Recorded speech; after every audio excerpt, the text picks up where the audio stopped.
আসসালামু আলাইকুম রহমতুল্লাহি ওয়া বারাকাতুহু। সম্মানিত দর্শক শ্রোতা, আমরা এখন যে ঘরটায় আছি এটা হলো দারুল উলুম শাহপুরের সবথেকে প্রাচীন ঘর। এই ঘরটা প্রায় 2000 সালের পরে মুফতি আব্দুল করিম রহমতুল্লাহ আলাইহির হাতে এই ঘরটা তৈরি করা হয়েছিল। ঘরের আশেপাশে আপনারা দেখতে পাচ্ছেন যে আসলে ঘরটা এমনিতে জীর্ণশীর্ণ হয়ে গিয়েছে।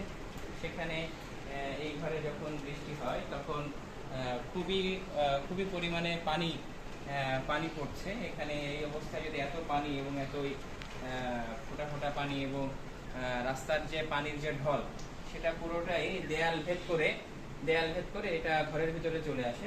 তখন আসলে দেখা যায় যে নামাজ তেলাওয়াত সহ পড়াশোনার কার্যক্রম অনেক ব্যাহত হয়। এছাড়াও আপনারা বাইরে আসলে দেখতে পারবেন যে আমাদের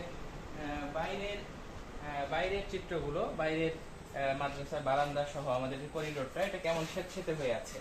আসলে এরকম অবস্থা শুধুমাত্র আমাদের একদিনের না, বরং প্রতি বর্ষাতেই আমাদের পড়াশোনার কার্যক্রম খুবই ব্যাহত হয় এবং বর্ষাকালে আমাদের পড়াশোনার স্পিড, কাজের গতি সবকিছুই কমে যায়। আমাদের অবকাঠামো সহ অন্যান্য যে বিষয়গুলো আছে এইগুলো দুর্বল এবং ভঙ্গুর হওয়ার কারণে আমরা খুবই বাধাগ্রস্ত হই।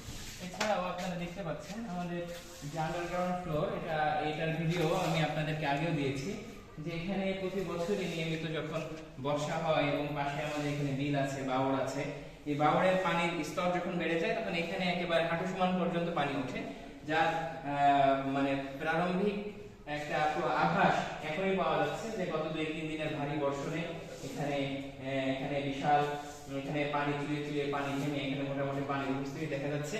এখানে মূলত আসলে আমাদের বাচ্চারা, বিশেষ করে নুরানি বিভাগের ছাত্রদের প্রভাতকালীন যে ক্লাসটা এখানে হয়। তো এছাড়া এইভাবে আমাদের বর্ষাকালে আমাদের কার্যক্রমগুলো সবসময় খুবই কষ্টের সাথে অতিবাহিত হয়। তো আমরা চাচ্ছিলাম যে আমাদের উপরে এখানে টিন শেড দেওয়া আছে, একটু মোটামুটি গেথে টিন শেড দিয়েছি, যে এখানে যদি আমরা আরেকটা ছাদ দিতে পারতাম এবং ছাদের সাথে সাথে যদি একটা কলম দিয়ে এই টিনটাকে আমরা চতুর্থ তলার তৃতীয় তলার ছাদ হিসেবে ব্যবহার করতে পারতাম, তাহলে আমাদের এই অবকাঠামোর যে দুর্বলতা এটাও কেটে যেত এবং সামনের এই পুরাতন ভবনটা ভেঙে ফেললে আমাদের প্রতিষ্ঠানটার একটা পরিবেশটা অনেক সুন্দর হতো। এই জন্য আমরা উদ্যোগ নিয়েছি। ইনশাআল্লাহ আল্লাহ রাব্বুল আলামিন যদি আমাদেরকে তৌফিক দেন এবং ব্যবস্থা করে দেন, আমরা ইনশাআল্লাহ পরবর্তী ছাদের পরিকল্পনা আমরা করছি। আপনারাও যারা সামর্থ্যবান আছেন বা যারা সদকা জারিয়ার এই কাজে অংশগ্রহণ নিতে চান তারাও আমাদের সাথে যোগাযোগ করতে পারেন। আমাদের মাদ্রাসার ব্যাংক অ্যাকাউন্ট সহ অন্যান্য যে বিষয়গুলো আছে খুবই স্বচ্ছতার সাথে আমরা সেগুলোকে নিশ্চিত করার চেষ্টা করি। আমাদের এখানে আমাদের যে ছাদের জন্য যে মিনিমাম খরচটা আমরা এখানে লক্ষ্যমাত্রা নির্ধারণ করেছি, আমাদের প্রায় 5 লক্ষ টাকা, প্রায় 2000 স্কোয়ার ফিটের ছাদে আমাদের প্রায় 7 লক্ষ টাকা খরচ হতে পারে। কেউ যদি 1000 স্কোয়ার ফিটের 1000 স্কোয়ার ফিট ছাদের খরচ একাই দিতে চান তাহলে প্রায় 3.5 লক্ষ টাকা এটা তিনি অংশগ্রহণ করতে পারবেন। কেউ যদি চান যে না আমি 500 স্কোয়ার ফিট, তাহলে তার জন্য খরচ পড়তে পারে 1,75,000 টাকা। কেউ যদি বলেন যে না আমি 100 স্কোয়ার ফিটের ছাদের টাকা দিব, তাহলে সে 35,000 টাকা দিয়েই এই ছাদের কাজে অংশগ্রহণ করতে পারবেন। আর কেউ যদি মনে করেন যে না আমি 100 পারবো না, আমি 50 স্কোয়ার ফিট ছাদের টাকায় অংশগ্রহণ করব, তাহলে তিনি 17,000 টাকা দিয়ে অংশগ্রহণ করতে পারবেন।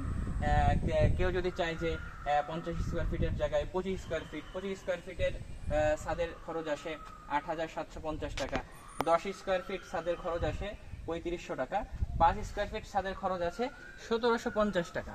হ্যাঁ, এই যে 5 স্কোয়ার ফিট ছাদ এর ব্যয় আমরা ভাগ করে বের করেছি 1750 টাকা। এই 1750 টাকা যদি আমরা অন্তত এরকম 100 জনের কাছ থেকে আমরা নিতে পারি, হ্যাঁ, তাহলে আশা করা যায় যে এখানে প্রায় 500 স্কোয়ার ফিট ছাদের খরচ চলে আসবে। তো সেভাবে আপনারা যারা অংশগ্রহণ করতে চান আমাদের সাথে যোগাযোগ করতে পারেন। আমাদের যোগাযোগের নাম্বার 01835666014 নাম্বারে।